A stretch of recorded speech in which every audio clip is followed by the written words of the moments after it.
Nick Kypreos here from The Real Kyper at Noon Show. Thanks for joining us Once again, we have talked in the last couple of weeks about bringing you big names, big stars, and no word of a lie, we've got one of the biggest and brightest in Seth Jones of the Columbus Blue Jackets. We bring in Seth now. Hey, Seth, thanks for joining us here at linemovement.com. First and foremost, we know that you've got a second chance here. Basically, you're coming off surgery in February. Did you ever see an opportunity to play in the Stanley Cup playoffs back then? Oh man, I think when I had the surgery, 8 weeks on the dot was probably one of the first games of the playoffs would have been in April. Wow. And it would have been, knowing what I know now, they told me 8 to 10 weeks, but knowing what I know now, it would have been very difficult to play. I skated for the first time at 8 weeks, just because I was taking it slow because of what was going on around the world with the whole hiatus and everything.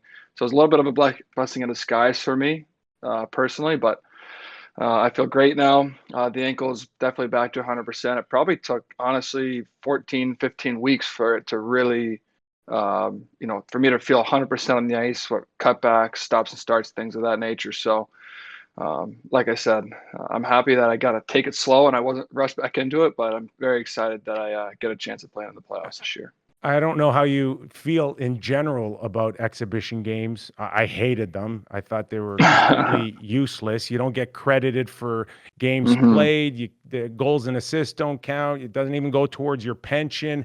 Yet you played one Thursday night where I thought maybe this one probably means more to you than most players, based on the hmm fact that that was really the first time since the surgery. So how did it feel?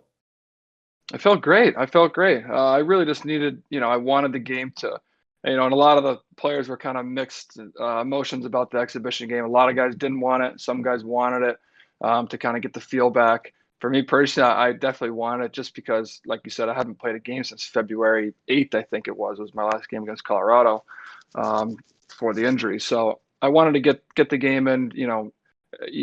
We did inter-squad scrimmages during training camp. It's just not the same.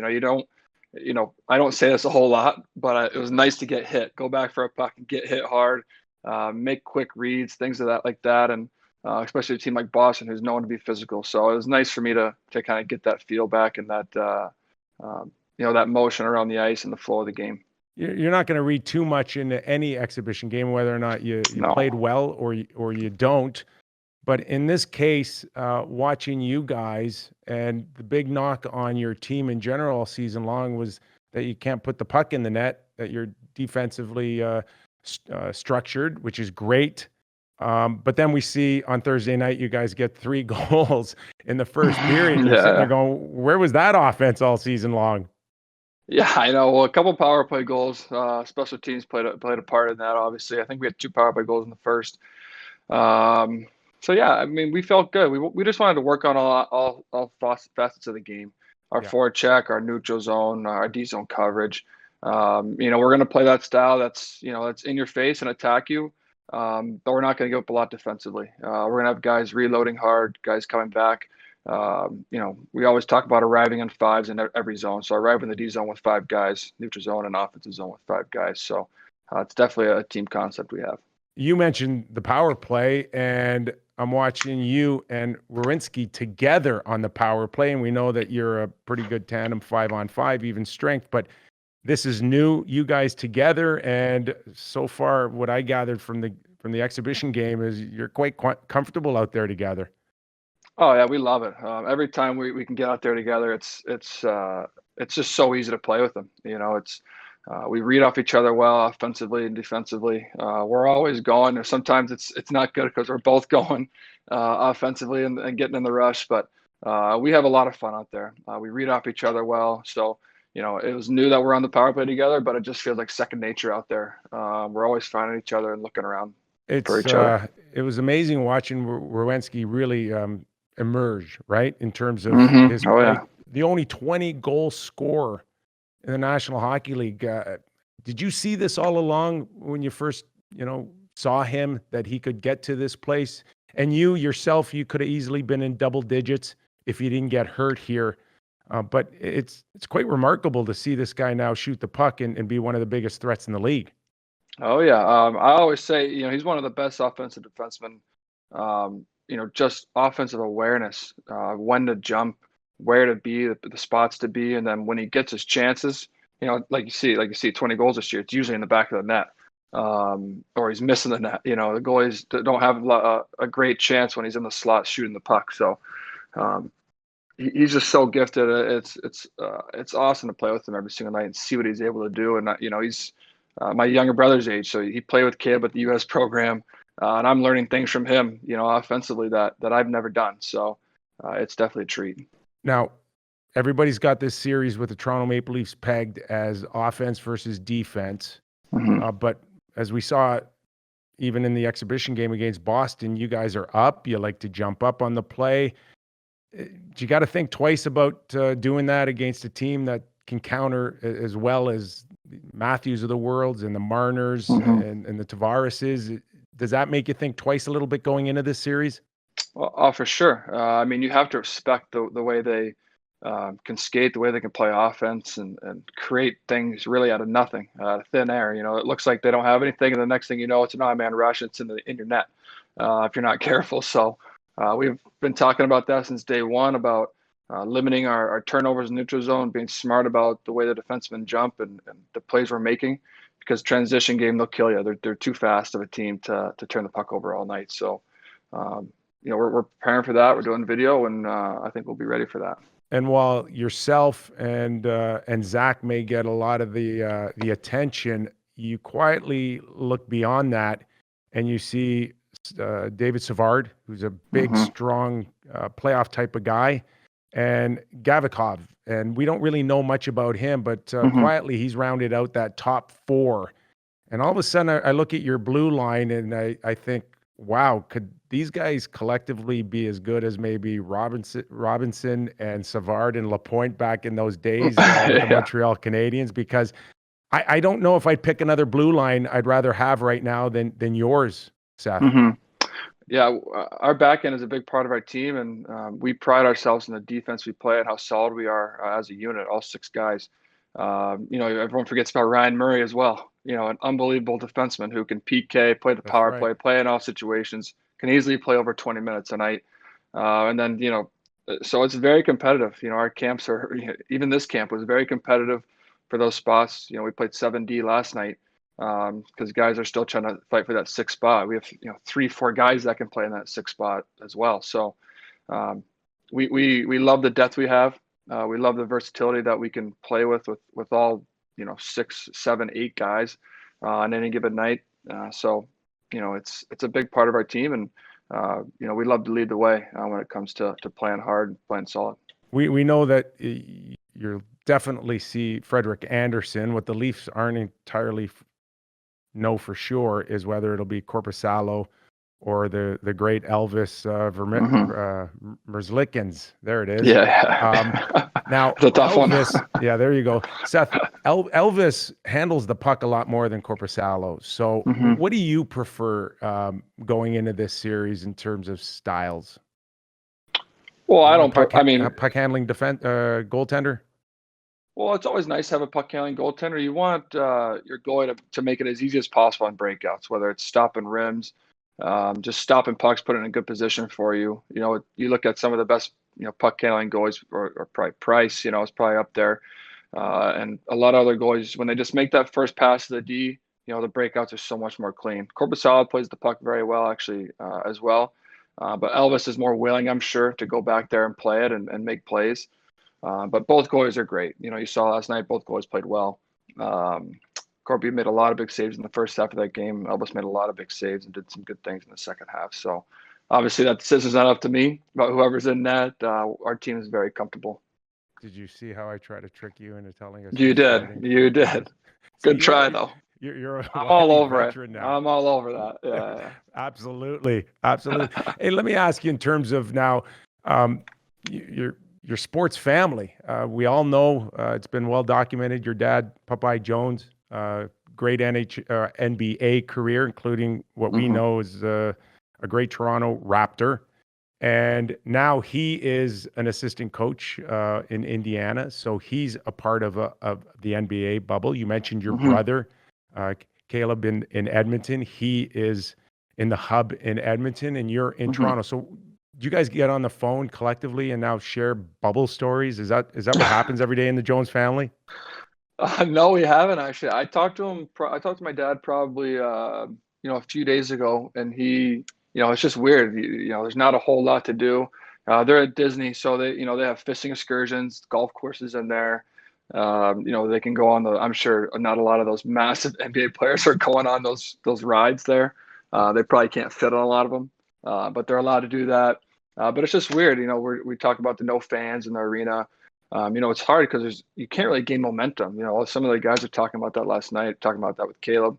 There's a big play in a normal game with 18,000 people at home crowd, and then you get a big hit or a big goal, you gain momentum. Well, here you score a goal, it's just like, good job, guys, and then it's the next draw. So it's a little bit different. It's hard to create momentum and create energy, but I think we're all finding a way. And so far, how are you finding it in Toronto in the hub? Because you guys are protected better than I think any league has been able to provide for their players. Your numbers in terms of tests prove to be the best out of any league so far that we've heard. But it is tough. I gotta imagine it is hard with the discipline of only having a certain area that you can move around in. Yeah, it is. It gets long days sometimes, and we're only 5-6 days in, so you can imagine what weeks are going to be like. And so, a lot of guys brought gaming consoles. A lot of guys are love playing cards, of course, all day. So we find a way to stay busy with each other. But there's certain restaurants you can eat at certain times. You got to, like you said, the testing has been unbelievable. We test every single day as a team at certain time slots. There's temperature checks every 12 hours. So it seems like it's literally impossible to get the virus in our bubbles, which you got to give a lot of credit to the NHL, a lot of credit to the PA. Both sides are coming together and putting something like this together for us to be safe and compete for a Stanley Cup. So give me a name on your team that wouldn't really necessarily notice they're even in a bubble, because this is the way they live their life every day. Maybe one of the young Euros, I would say, love gaming. Probably Bemstrom. He's a big gamer. He's the PC guy, bought an expensive PC, loves gaming, always on that. I'm sure after practice at home, he goes home, just plays games all day, probably Uber Eats a lot, doesn't cook, so I could see him, loving this, this is just normal life for him. I could just normal. Yeah. Oh, yeah. How about Zach Werenski? Is he a gamer too? Is he right in there He's with the kids?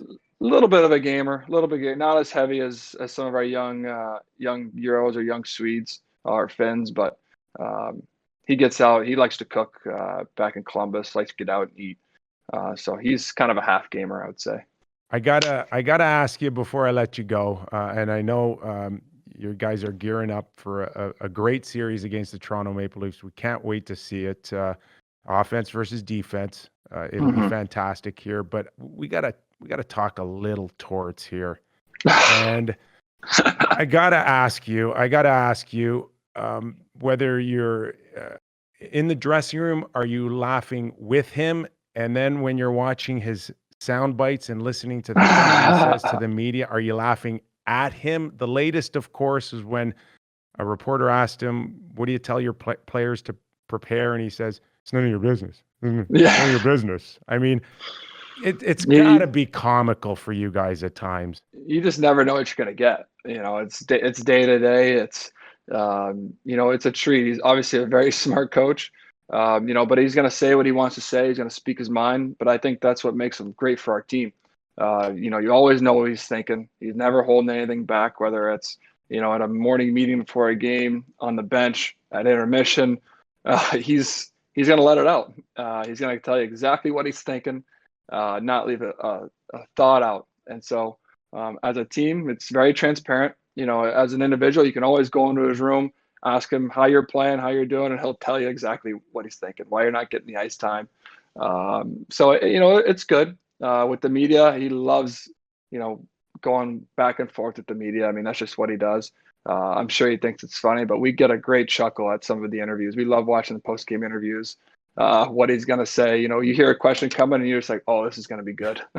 So we know, we know it triggers him, and it's a lot of fun. I played for a guy like Mike Keenan, who probably didn't have quite the entertaining sound bites, but nevertheless, much like you described inside a dressing room, he would challenge players, and you'd be a part of it, either as a group in the main room or in the office here. But the key in all of this, as we know, is to have strong leadership in your room, which at times, Seth, means calling out the coach as well. And I can tell you, Mark Messier did it with Mike Keenan, and I'm sure you guys now are in a position where if Torts needs to be called out behind closed doors, you're not scared to do that anymore. And I think you're one of those guys, if I'm not mistaken, from the stories that I've heard, that you got to be one of those guys to tell Torts every once in a while to back off. And I don't know if you want to comment on that, but I think that's part of the growing steps that you need to get to a championship. What do you think? 100%. It's a two-way street, and he always talks about it. He always says that, you know, if there's something that we want him to do, if we need him to back off in some cases, or you know, lay off, you got to tell him. You know, if you don't say anything, he's going to come. And so, you know, we have great leadership on the team. You know, with Boone Jenner, like Savard, Atkinson, you know, Foligno especially. We have, you know, a lot of leadership meetings. No problem telling him things. You know, he loves the back and forth. You know, he loves when we have something to say. Loves to hear from us. Loves for us to speak our mind. He may not always agree. You know, he may not always, you know, do what we say or agree with what we're saying or trying to get our point, but he's going to listen. And so that's all you can really ask from your coaches, to get a feel for the room, and the leadership in the room can really police the room, in my opinion. Yeah, even those crazy sound bites, there's a purpose behind it, and I think that if he feels like the media is focused on what he says, it's less attention on you guys, and then you guys can go quietly do your business, right? Definitely a purpose, in my opinion. Everything he says. Yeah. Dumb as a fox. Hey, exactly. Are Columbus in 4 or 5? What do you think it's going to take to beat the Leafs? Either one. Either 3, one. 4, or 5. 3, 4, or 5 is good with Great me. Great answer. Listen, Seth, thanks so much for doing this. We really appreciate the time that you gave me and linemovement.com. We want to wish you all the best. We'll be watching and cheering you on. Thanks a lot. Thanks for having me. All the best. Seth Jones, everybody, from the Columbus Blue Jackets. If you enjoyed this interview, if you've enjoyed what you've been listening to all week, please give a comment, give a click, subscribe, give me the thumbs up on YouTube, and we'll see you next time.